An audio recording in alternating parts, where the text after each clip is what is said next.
rostro de un hombre común, Richard Ramírez, con su cabello oscuro, mirada penetrante y una apariencia que para muchos pasaría desapercibida, parecía ser un hombre común en medio de la ciudad de Los Ángeles. Para quienes lo cruzaban por la calle, no era más que un rostro más entre la multitud. Sin embargo, detrás de esa fachada se ocultaba uno de los criminales más temidos de los años 80. El Night Stalker. Ramírez era todo menos ordinario. Durante poco más de un año, desató una ola de terror con crímenes que desafiaban la lógica y conmocionaban a toda una comunidad. Pero, ¿cómo llegó este hombre, aparentemente normal, a convertirse en un símbolo de oscuridad y maldad? Su historia no solo es un recordatorio de los horrores que puede albergar una mente humana, sino también del impacto que un pasado problemático puede tener en el destino de una persona. Parte 1. El inicio del terror. Jenny Vincoe. En junio de 1984, Jenny Vincoe, de 79 años, se convirtió en la primera víctima conocida de Richard Ramírez. Jenny era una mujer amable, conocida por su generosidad entre sus vecinos en Glassell Park. Esa noche, Richard Ramírez irrumpió en su apartamento a través de una ventana que quedó abierta debido al calor. Robó objetos personales y, lamentablemente, le quitó la vida de manera brutal. Este crimen marcó el inicio del terror, aunque en ese momento las autoridades no sabían que enfrentaban a un asesino en serie. Este ataque inicial dejó perplejos a los investigadores, quienes no podían imaginar que este crimen sería el primero de muchos. Pero este era solo el principio. Parte 2. Escalada de violencia. Vincent y Maxine Zazzara, 1985. Richard Ramírez cometió uno de sus crímenes más infames. Atacó a Vincent Zazzara, de 64 años, y a su esposa Maxine, de 44 años, en su hogar en Whittier, California. Vincent fue asesinado primero mientras descansaba en su sala de estar. Maxine, al darse cuenta del peligro, trató de defenderse. Su valentía fue encomiable, pero no logró escapar del ataque. Ramírez dejó en la escena del crimen símbolos satánicos, lo que horrorizó aún más a los investigadores y a la comunidad. Este crimen mostró un cambio en la brutalidad de Ramírez, y los detectives comenzaron a notar un patrón inquietante. Pero, ¿cómo lograron los investigadores conectar los casos y acercarse a atraparlo? La respuesta está en las pistas que dejó atrás. Parte 3. Otro ataque devastador. Mabel Bell y Florence Lang, 1985. Richard Ramírez irrumpió en la casa de Mabel Bell, en Monrovia, California. Ambas mujeres eran muy queridas en su comunidad, conocidas por su amabilidad y su conexión con sus vecinos.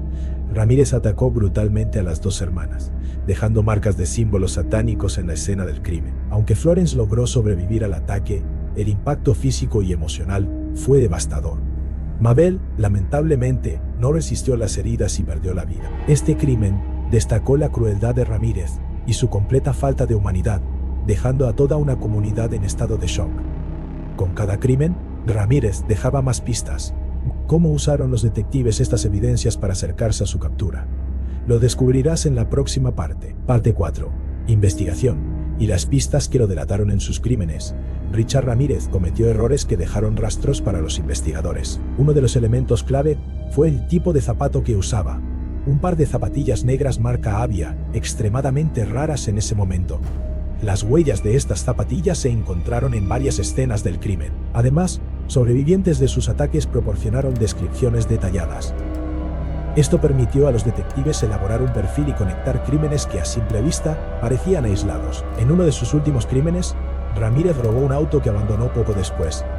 Las huellas dactilares encontradas en el vehículo fueron decisivas. Usando tecnología de la época, los detectives lograron identificar a Richard Ramírez y divulgaron su rostro en los medios. Pero, ¿cómo reaccionó cuando fue reconocido en público? La respuesta es sorprendente y demuestra cómo la comunidad jugó un papel clave en su captura. Parte 5. Captura. La caída de Night Stalker. El 30 de agosto de 1985, Richard Ramírez regresó a Los Ángeles sin saber que su rostro estaba en todos los medios. Mientras caminaba por un vecindario en East La, fue reconocido por un grupo de ciudadanos. Al darse cuenta de que lo habían identificado, intentó huir. Sin embargo, los residentes se unieron para detenerlo. Lo persiguieron por varias calles y tras acorralarlo, comenzaron a golpearlo hasta que llegó la policía. Así terminó el reinado de terror del Night Stalker, gracias a la valentía de una comunidad unida. Su captura no solo trajo alivio, sino también un mensaje claro: la justicia puede prevalecer incluso ante los criminales más temidos. Pero su historia no terminó con su arresto. Lo que sucedió en su juicio dejó a todos atónitos. Parte 6. Juicio y condena. El juicio de Richard Ramírez comenzó en 1988 y fue uno de los más largos y costosos en la historia de California. Durante el proceso, mostró una actitud fría y desafiante. Dibujó un pentagrama en su mano y en varias ocasiones gritó "¡Ay Satán!" en la corte. Fue declarado culpable de 13 asesinatos, además de múltiples cargos de violación, robo y tortura. El juez lo condenó a 19 penas de muerte, describiéndolo como una amenaza para la humanidad. Sin embargo, Ramírez nunca llegó a ser ejecutado. Pasó el resto de su vida en prisión y murió en 2013 debido a un cáncer. Su juicio y condena trajeron algo de paz a las familias de las víctimas y a una comunidad que había vivido meses de terror. Richard Ramírez dejó un legado de miedo, pero también una lección importante. Incluso los criminales más temidos pueden ser detenidos. Si quieres conocer más historias reales, no olvides seguir explorando este canal.